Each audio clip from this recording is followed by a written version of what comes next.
নমস্কার বন্ধুরা, আপনারাও যদি ইনস্ট্যান্ট হোমমেড শ্যাম্পু তৈরি করতে চান তাহলে এই ভিডিওটি আজকে আপনার জন্য।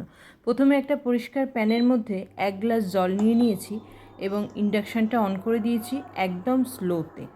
তারপরে এর মধ্যে নিয়ে নিচ্ছি পেঁয়াজ এবং রসুনের খোসা, যেটি আমাদের চুলের জন্য অত্যন্ত উপকারী। পেঁয়াজে সালফার থাকার জন্য আমাদের চুলকে অত্যন্ত সতেজ এবং স্ট্রং করে তোলে।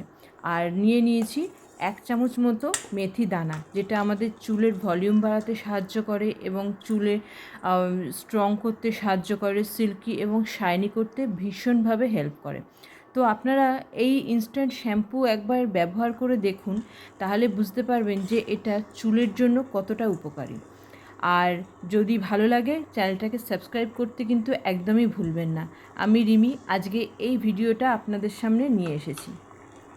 তো তার জন্য এই দুটো ইনগ্রিডিয়েন্টস আমরা মিশিয়ে এটাকে খুব ভালোভাবে ফুটিয়ে নিলাম এবং ঠান্ডা করতে দেব। খুব বেশি ঠান্ডা কিন্তু করব না।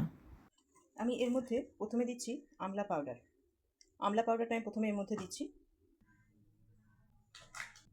এই যে 1 চামচ আমলা পাউডার দিলাম। এরপরে দিচ্ছি শিকাকাই পাউডার। এই যে শিকাকাই, 1 চামচ শিকাকাই পাউডার দিলাম। এই যে 1 চামচ শিকাকাই পাউডার। এরপরে দিচ্ছি ভৃংরাজ। ভৃংরাজও 1 চামচ দিচ্ছি, কারণ এখানে খুব বেশি বেশি দেওয়ার দরকার নেই, যেহেতু আমি এটা ইনস্ট্যান্ট হোমমেড শ্যাম্পু রেডি করছি। আর এখানে দিচ্ছি রিঠা পাউডার, মাত্র 2 চামচ, 2 চামচ রিঠা পাউডার। এটা ভালো করে মিক্সড করে নেব। মিক্সড করে নিয়ে আমি জলটা ছেঁকে নিয়েছি। জলটা কিন্তু অতি অবশ্যই একটু গরম গরম দিতে হবে, যেহেতু এটা ইনস্ট্যান্ট রেডি করব। 1-1.5 ঘন্টা, ম্যাক্সিমাম 2 ঘন্টা ভিজিয়ে রাখলেই যথেষ্ট। আর এটাকে বেশ ভালো মতো একটু পাতলাভাবেই করতে হবে, কারণ যেহেতু এটা শ্যাম্পুর মতো করে করব, আমরা কিন্তু এটা প্যাক লাগাচ্ছি না, এটা জাস্ট শ্যাম্পুর মতো করে করব। তো সেই জন্য এটাকে একটু পাতলা করে, এই যে এরকম দেখতেই পাচ্ছেন আপনারা, একদম পাতলা করে আমি এটা গুলে নিয়েছি।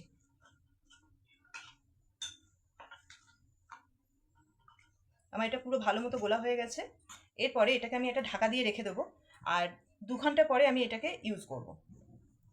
আর যদি আপনাদের মনে হয় যে এটা দিয়ে আপনাদের মাথাটা পরিষ্কার হচ্ছে না, আপনারা কিন্তু চাইলে এর মধ্যে আপনাদের পছন্দ মতো শ্যাম্পু সামান্য মিশিয়ে নিতে পারেন। এতে যদি আপনাদের ফেনা হচ্ছে না, মনে হয় যে ফেনা দরকার একটু, এতে কিন্তু একদমই ফেনা হবে না। আপনাদের যদি মনে হয় যে আপনাদের ফেনা দরকার, একটা নিজস্ব একটা ব্যাপার থাকে যে ফেনা হচ্ছে না মানে তার মানে পরিষ্কার হচ্ছে না, সেটা একদমই নয়। পরিষ্কার হবে, অতি অবশ্যই পরিষ্কার হতে হবে, যেহেতু এর মধ্যে রিঠা আছে।